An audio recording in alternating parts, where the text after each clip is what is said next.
오늘 공풀리에서는요, 클래식 공연을 조금 더 가까이에서 들여다보는 시간을 마련해봤는데요. 특별히 게스트 한 분을 초대해봤습니다. 클래식 음악평론가 박재성 씨와 함께하겠습니다. 안녕하세요. 안녕하세요. 반갑습니다. 자, 우리 공풀리 시청자들께 좀 인사 좀 부탁드릴게요, 선생님. 네, 안녕하십니까. 박재성이라고 합니다. 오늘 이 자리에 초대받게 돼서 너무 감사드리고요. 제가 오늘 역할을 충분히 잘 해냈을지 한번 저도 분발을 좀 해보도록 하겠습니다. 네. 등장하시자마자 뭔가 되게 교양이 있어졌어요.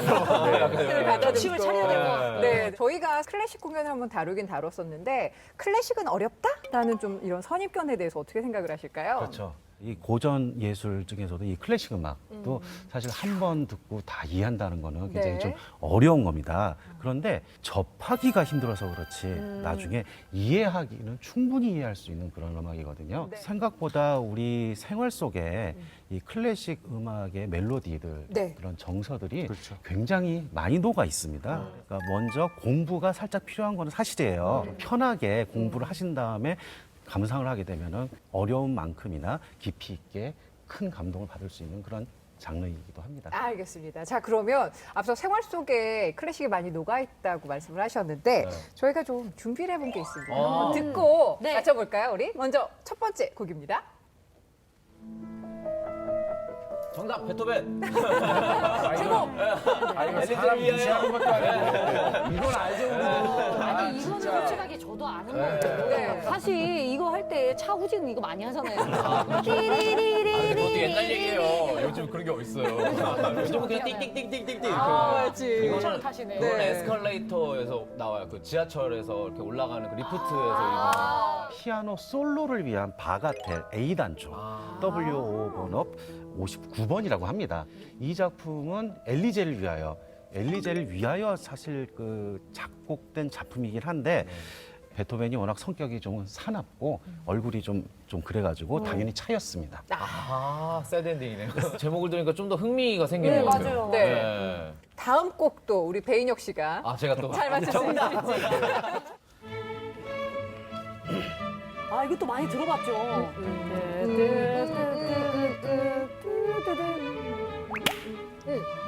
전화 연결 할 때. 잠시만 기다려주세요. 해가지고 넘어갈 때. 저는 경양식집에서 좀 많이 나오는 거 경양식. 그 지하철에서도 많이 나오고 아. 지하철 내에서 그렇군요. 거의 뭐 종점 다다를 때 이 노래 나오고 그러지 않나? 어떻습니까? 이 작품은요. 네. 이 루이지 보케린이라고 하는 18세기의 이탈리아 작곡가의 작품인데요. 원래 제목은 현악 오중주 작품 번호 11번에 5번 그 중에서 또 3악장의 민요의 낙장입니다. 이게 문자인데. 이게 힘듭니다. 무슨 단조, 네. 그리고 이게 번호로 알고 있어야 좀 더 많이 하는 것 그런데 같더라고요. 네. 워낙 유명하기 때문에 이제 보케리니의 민요에 타면은 딱 이 곡이 떠오르는데요. 이 보케리니는 원래 작곡가이기도 하지만 이제 첼로의 명수로서 이런 실내악 곡을 많이 작곡했고요. 그 중에서 이 민요엣이 멜로디가 워낙 아름다워서 전 세계적으로 편곡도 많이 되고 연주도 많이 되는 그러한 좀 대표적인 명곡이라고 말할 수 있죠. 자, 이번에는 또 어떤 곡이 나올지 함께 들어볼게요. 아 이것도 많이 들어봤죠. 그렇죠. 이거는 뭐 작품으로도 유명하고 우리가 많이 접했던 것 같아요. 네. 이 작품은 그 요제프 하이든이라고 하는 또 18세기의 오스트리아 작곡가의 작품입니다. 보케리니의 민요회처럼 이 작품도 하이든의 안단테 칸타빌레라고 생각하시면 되고요. 네. 안단테 칸타빌레라는 뜻은 아름답게 느리게 노래 부르듯이 노래하듯이. 아주 느린 감정에서도 성악적인 느낌이 들게끔 하는 그러한 이름이라고 생각하시면 됩니다. 그러니까 정말 생활 곳곳에 쓰이고 있는 게 바로 클래식 음악이에요. 그렇습니다. 네. 맞아요. 아니 근데 사실 뭐 클래식 공연 보러 가면은 참 박수를 언제 쳐야 되는지 그게 가장. 그건 사실 이제 저도 힘들어요. 이 정도면 이제 쳐도 되겠지 했는데 계속 또 이어지고. 음악이 시작되기 전에 언제 박수를 쳐라고 또 그 멘트를 또 해줍니다. 그래서 기본적으로는 그 방송에 맞춰서 박수를 쳐주시는 게 좋고요. 네. 그 두 번째로 중요한 거는 눈치가 중요합니다. 눈치. 눈치. 그래서 옆에 사람이 박수를 한참 치는데 사람들이 다 따라 친다. 하면은 이제 따라 치셔도 되고. 근데 조금 한 번 누가 쳤는데 호응을 안 해준다 그러면 가만히 계셔야 되고. 그리고 세 번째는 일단 뭐가 팍 터져요. 네. 음악이. 네. 그러면 그냥 무조건 브라보 하셔도 됩니다.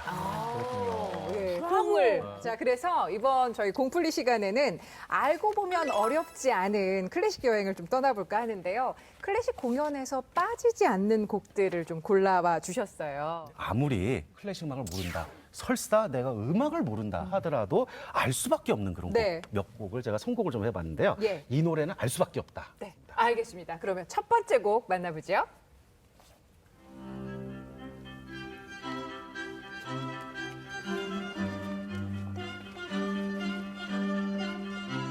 저는 영화 모차르트에서 이 곡을 많이 들었네요. 그렇죠. 네. 저는 뭐 뮤지컬을 좋아하다 보니까 네. 오페라는 제가 조금 압니다. 아, 그렇죠. 오페라에 예. 나오는 노래.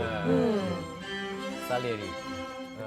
이 작품은 이제 모차르트의 오페라 가운데 이제 피가로의 결혼이 나왔습니다. 피가로의 결혼 나오는 아리아 나비야 더 이상 날지 못하리. 사실 모차르트 하면은 클래식을 잘 모르시는 분들도 대단한 음악적인 천재, 신동으로 알려져 있잖아요. 어느 그렇죠. 정도였을까요? 적어도 천재라고 하면은 이 모차르트가 기준이 된다고 저는 생각을 합니다. 오, 전 배인혁 씨가 천재인 줄 알았는데 그 정도는 저도 저 아니군요. 어머니께서 맨날 넌 천재 아니냐고 그러는데. 또 다른 천재, 아까 나왔던 베토벤도 사실 천재예요. 네. 그리고 모차르트도 천재예요. 네. 근데 둘이 천재의 또 경향이 좀 다릅니다. 베토벤 같은 경우는 어떻게 보면 만들어진 천재라고 할 수 있고요. 아. 모차르트는 그냥 하늘에서 뚝 떨어진 천재예요. 오호. 천재 후천재. 그래서 베토벤 같은 경우는 사실 20대 전에는 그렇게 두각을 드러내질 못했던 음악가인데 모차르트는 벌써 5살 때 완성이 돼 있는 작곡가였어요. 예. 작곡가뿐만이 아니라 피아노, 바이올린 다 완벽하게 할 수 있는 엔터테이너의 네네. 역할을 했었다고 합니다. 베토벤 같은 경우는 평생 오페라를 하나 네. 작곡을 했고 교향곡도 9개 작곡을 했지만은 이 모차르트는 오페라가 20개가 넘어요. 그리고 교향곡도 40곡이 넘고 네. 진짜 천재가 아니고서는 할 수 없는 그러한 업적이라고 말할 수 있겠습니다. 네. 아 진짜 이렇게 알기 쉽게 얘기해 주니까 확 알아듣겠는데 네. 어릴 때 왜 저희 음악 선생님은 그렇게 어렵게 얘기해 주셔가지고 아니, 그분도 쉽게 했을 거예요. 같이 우리 사이가 잤을 거예요. 네, 예. 다만 주무셨을 거예요. 이게 원래 학교에서 배우면 당연히 괜히 어렵게 느껴져요. 잘 안 들렸었거든요. 예. 자, 그러면 모차르트 음악을 들어봤으니까 다음에 들어볼 곡은 바로 이분의 음악이 아닐까 짐작이 되시죠? 함께 들어보죠. 저희 종 씨잖아요, 종 씨. 아, 그렇죠, 그렇죠. 정답 베토벤. 이 베토벤 교향곡 5번 이제 부제로 이제 운명이라고 운명. 우리가 네. 잘 알려져 있었죠. 네. 이 작품은 예술적으로, 역사적으로, 미학적으로 굉장히 큰 의미를 가지고 있는 작품이에요.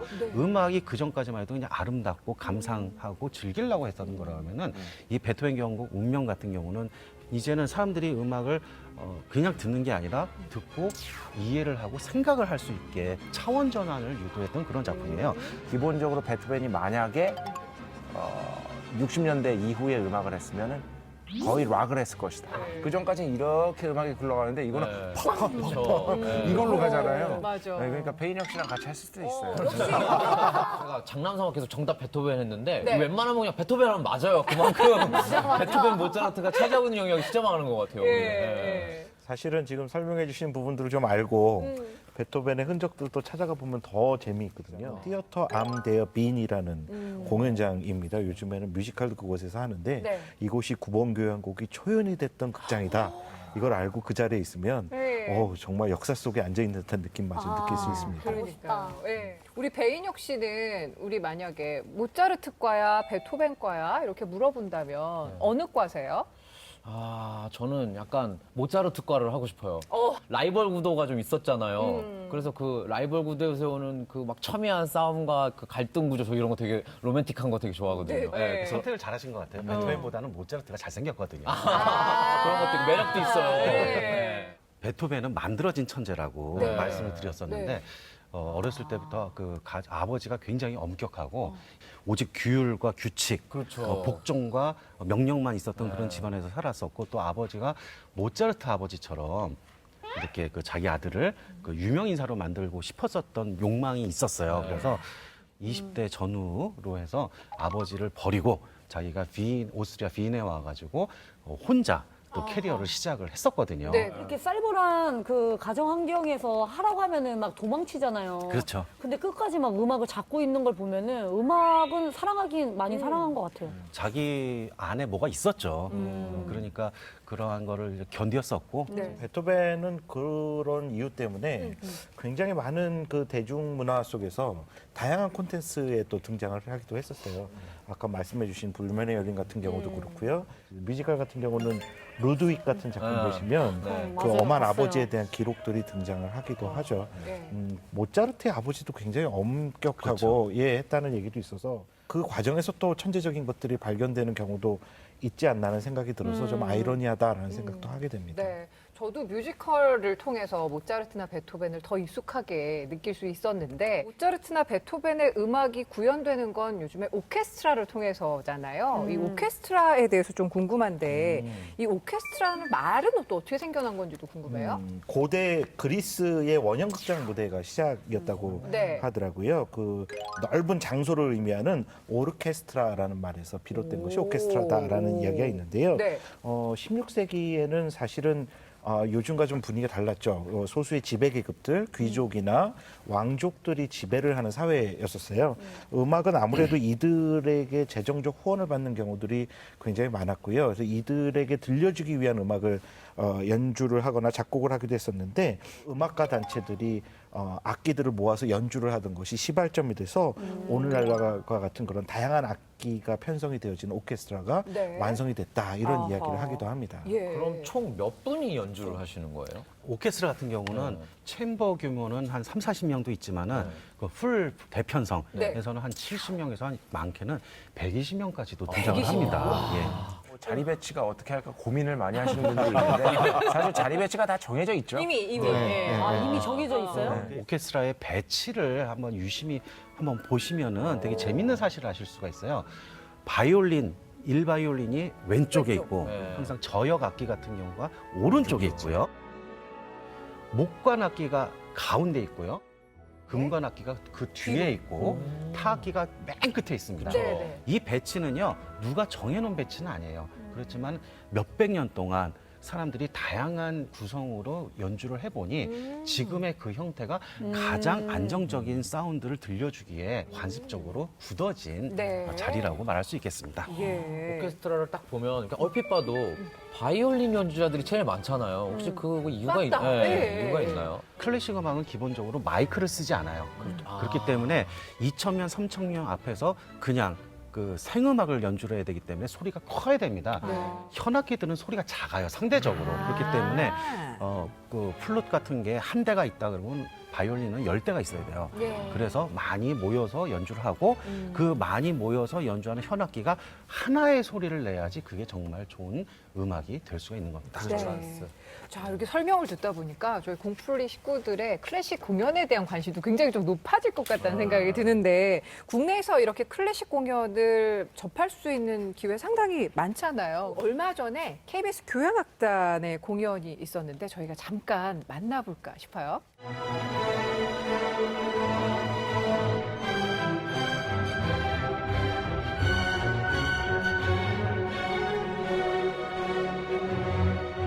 이날 연주에서는 네. 1부에서는 프로코피에프와 쇼스타코비치를 연주를 했고 2부에서는 림스키 코르사코프를 연주를 했습니다. 전체적으로 거의 러시안 나이트라고 네. 할 수 있는 러시아 작곡가들의 음악만 연주한 날이었습니다. 예. 그런데 아무래도 관심이 쏠렸던 건 이날 2부에서 연주한 이 림스키 코르사코프라는 작곡가의 쉐에라자데라는 작품입니다. It starts the piece with a grand opening.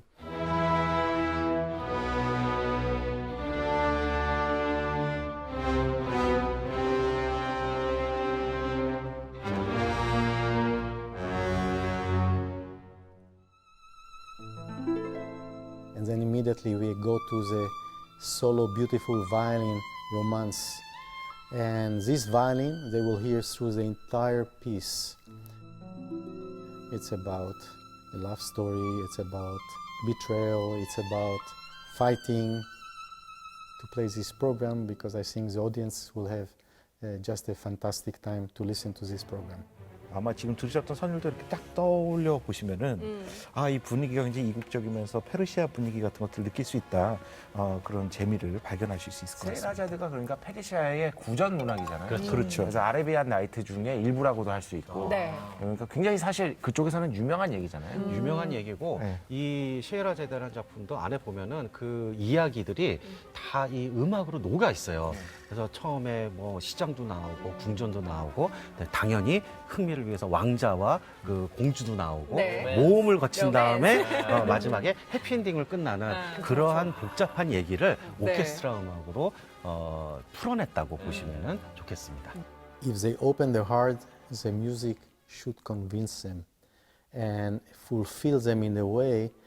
And the more they will come to classical music, the more they will feel that their life is more enriched and it's more special. The real experience is to come to the concert hall to see in a live situation how a soloist, how an orchestra, every member playing together and what kind of expression they produce. That experience they will not forget.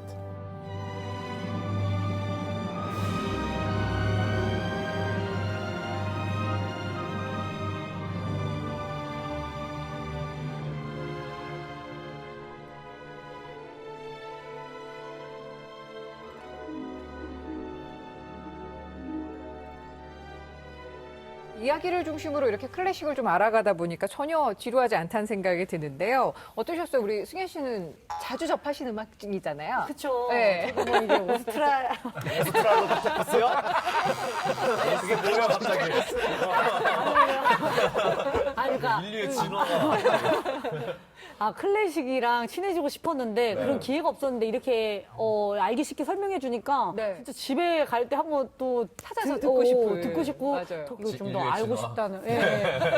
그 500년 클래식 역사 속에서 보면 우리 베인 역시 로맨틱 펀치는 지금 옹알이 하는 수준이잖아요. 그렇죠. 네. 뭐 갓난아기 수준이죠. 네. 제가 되게 좋았던 게 제가 유일하게 듣는 클래식이 사실 그 세탁기 그 종료하면 슈베르트 성어 나오거든요.